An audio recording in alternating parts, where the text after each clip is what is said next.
Hello, everybody, and welcome back to another video by Imagi Fantasy Football. Today, we're going to talk about our breakouts for the 2021 season. And what we've basically done is we've each selected a player who we think has a high potential to have a great season this year. And to start, we're going to go to Origin with his player. Yeah, so as you can see on screen, my player is Myles Gaskin. I think he's going to have an outstanding season this year. Right now in drafts, he's coming off as the RB 23-24, which is just absolutely baffling to me. This guy last year, he only played in 10 games. But when he played, he averaged 16.4 fantasy points per game, which is a running back 9 in points per game. And look at his receiving stats. That's the biggest thing. In just 10 games, the guy caught 41 passes, had 388 yards, and averaged 9.5 yards per reception, which is first in the entire league for running backs. The Dolphins also, they didn't draft or bring in anyone meaningful through free agency. So Gaskin, they clearly see him as the clear-cut top running back in this offense. And I think they're going to give him a workhorse role this year. The Dolphins also, with Tagovailoa's struggles that we saw last year, they could opt to be a bit more run-heavy, which would only be a great benefit to Gaskin. I think that he should be being drafted as a top 15 running back, and I think that at his ceiling, he could be top 10, top 12 guy, and could finish the year as maybe even a borderline running back 1. You guys got anything to add? You said you could see him being as like a top 15 type of running back. Do you see him finishing above guys like Clyde, DeAndre Swift, J.K. Dobbins, like that tier of running back? So I do consider all those guys to be great running backs. I could see him finishing above Swift, and maybe Dobbins, but I don't think he's going to finish above Clyde. I could see him finishing above guys like David Montgomery, Chris Carson, Josh Jacobs, Travis Etienne, who are all being taken well higher than him, and I think he's going to finish higher than all of them. Yeah, so he finished third in catch. What? I was just saying, like, it's the mid to low RB2 range right there. Yeah. He finished third in catch rate amongst running backs. As you can see, only didn't catch 6 of his targets last year. So I think he's going to have an outstanding season this year.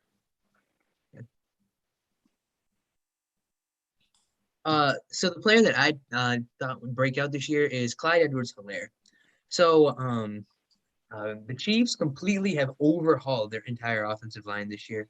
They traded a first-round pick for Orlando Brown. They signed Joe Thuney to the biggest contract for a guard in NFL history. Laurent Duvernay-Tardif is coming back. He's a serviceable guard for the Chiefs. They drafted Creed Humphrey in the second round of the draft, and they signed Kyle Long out of free agency. They let go of Eric Fisher and Mitchell Schwartz. So the entire offensive line for the Chiefs is completely different, and I think that's going to it's going to be a big benefit for Clyde Edwards-Helaire this year. And not only this, but he also has first-round draft pedigree. He was drafted above running backs like DeAndre Swift, J.K. Dobbins, Jonathan Taylor even. And it shows how much belief the Chiefs actually had in him. And I don't think that all that belief is gone after just one season, even if it was a little underwhelming. All that they still believe in him as a talent, I believe. Also, Le'Veon Bell is gone, and there's no other competition there. Like they signed Jerick McKinnon out of free agency, but Jerick McKinnon is about 30 years old now, and he's never been healthy for a whole season. So there's no competition basically for Clyde. There's Darrell Williams there and Darwin Thompson. Those guys are not nearly as good as Clyde. Clyde was drafted in the first round. He's a very talented running back. And then when Le'Veon Bell wasn't there last year, Clyde Edwards-Helaire was absolutely phenomenal. He was averaging over 84 yards a game without Bell, which would equate to over 1,400 yards over a 17-game pace. And that's about 1,800. And he almost had 1,800 scrimmage yards over a 17-game pace. So he would have been an elite running back. His TD rate last year, though, was extremely low. It was nearly 2%. And that's due for a bump and some positive regression. He's on the Chiefs offense. So that's a number that has to go up. For an offense that elite, the leading running back is going to be able to have upwards of 5 to 6%. And that could end up being like 12 to 15 touchdowns. And if that happens, he's a mid to low RB1, which is be phenomenal. And I'd consider that a breakout personally. And then finally, there are reports of Mahomes trying to focus more on throwing the ball like intermediately and trying to throw the ball to running backs more. Clyde would obviously be the beneficiary of that. And getting the ball to the running backs, and that's going to be phenomenal for Clyde. Last year was his floor, and he was still usable in fantasy, which means that this year, I think he could absolutely take it to another level, and that he'll have an absolute breakout season. Yeah, definitely. I completely agree with that. So now I'm going to be moving on to my guy. I picked DeVonta Smith here. I'm going to keep this short and sweet because pretty much the story writes itself here. Heisman winner, Offensive Player of the Year, and senior year historic 117 receptions, 1.8K yards and 23 touchdowns. This guy is just a stud, and he was the best best wide receiver, in the draft. And one of the biggest things is that the Eagles have had problems with drops in the last couple of seasons. You have Nelson Aguilar, who was a notorious pass dropper a couple seasons ago. Alshon Jeffrey had some drops previously, and now Jalen Reagor can't seem to find any separation. So this is the it factor for the Eagles next season. DeVonta Smith, 6 foot, 170 pounds, is blazing fast with the 4.2 740-yard dash. Great prospect grade from the draft, 7.13, and now he's going to be stepping into the number one role. Eagles traded up for him for the 10th overall pick, so they have good interest in them, and he's going to be starting right away. He already has that chemistry with Jalen Hurts, and he's going to be the face of that franchise in a couple of years alongside Jalen Hurts, I believe. And I believe, this is a bold prediction right here, I believe he'll get the largest target share of any rookie wide receiver, and you never know. Maybe he could be a great offensive or rookie of the year candidate.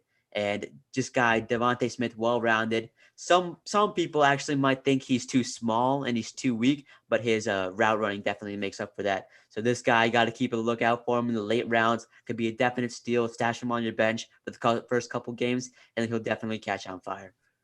Yeah, DeVonta Smith last year was absolutely phenomenal. I mean, Yeah. the numbers speak for themselves. 117 receptions, over 1,800 yards, over 20 touchdowns, and he won the Heisman. You never see wide receivers win the Heisman. So his talent speaks for itself. And I definitely could see him breaking out this year. Yeah, and anyone who watched the national championship this year, just seeing what he did in the first half alone, we all know he's an insane talent. Number one receiver in that offense. He's going to be great. All right, so I picked Mike Davis to be my breakout this year. With Christian McCaffrey's injury last year, he finished as the RB12 with almost 15 points per game.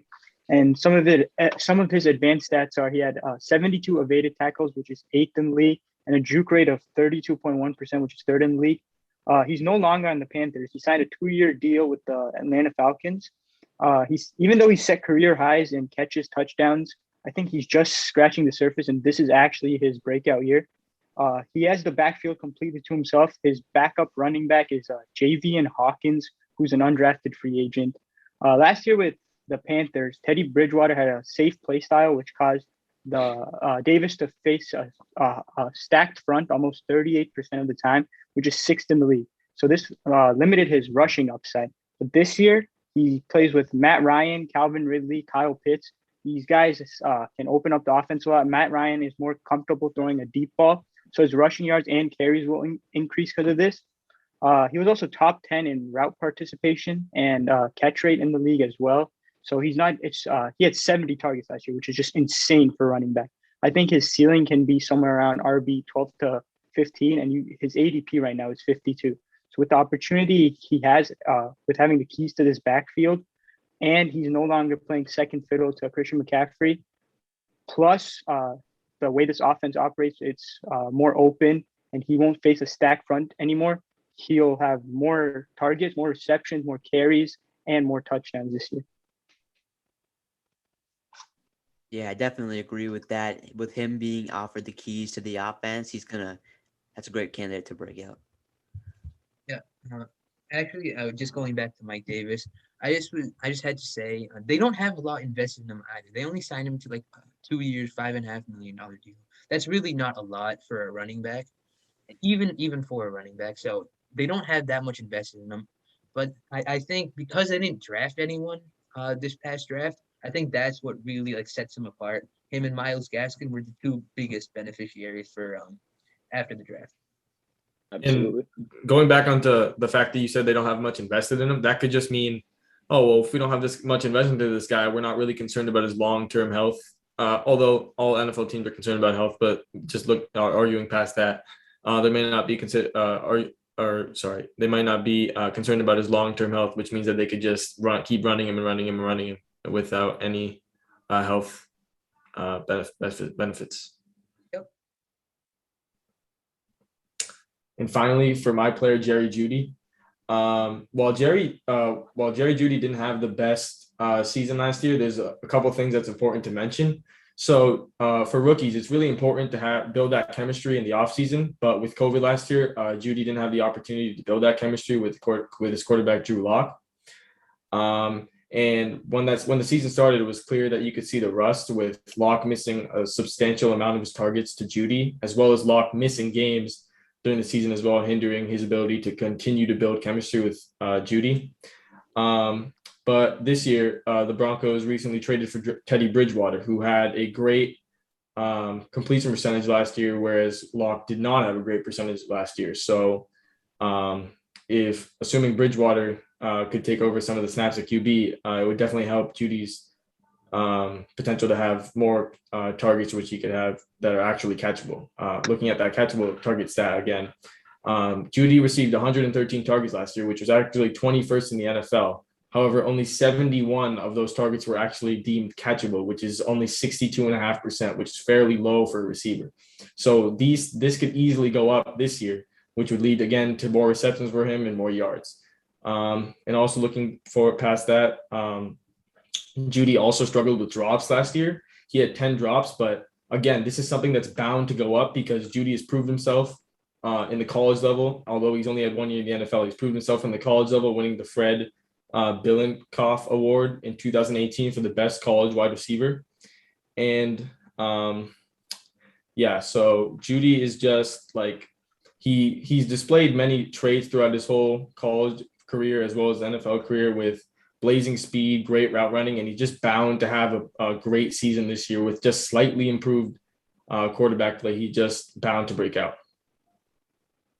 Yeah, I definitely agree with that. Like Jerry Jeudy, I feel like just because of last season he's being overhated recently, but you can't forget that this guy was a demon in college, and now with a more stable season, he has a nice off season, and he actually gets to practice in OTAs and everything.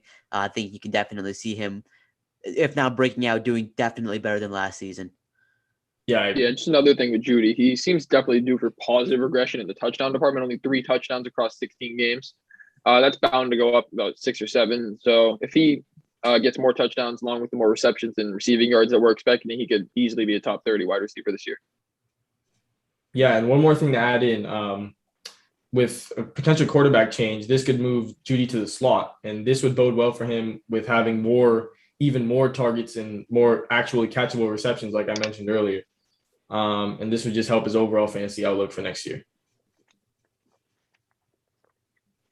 Sounds good. All right, everybody. So yeah, that's our 5 breakout players for this year. Be sure to watch out for our busts video coming out in the next day or two, and also be sure to check back for our mock draft video posted yesterday. Be sure to like and subscribe, and thanks for watching, and have a good day.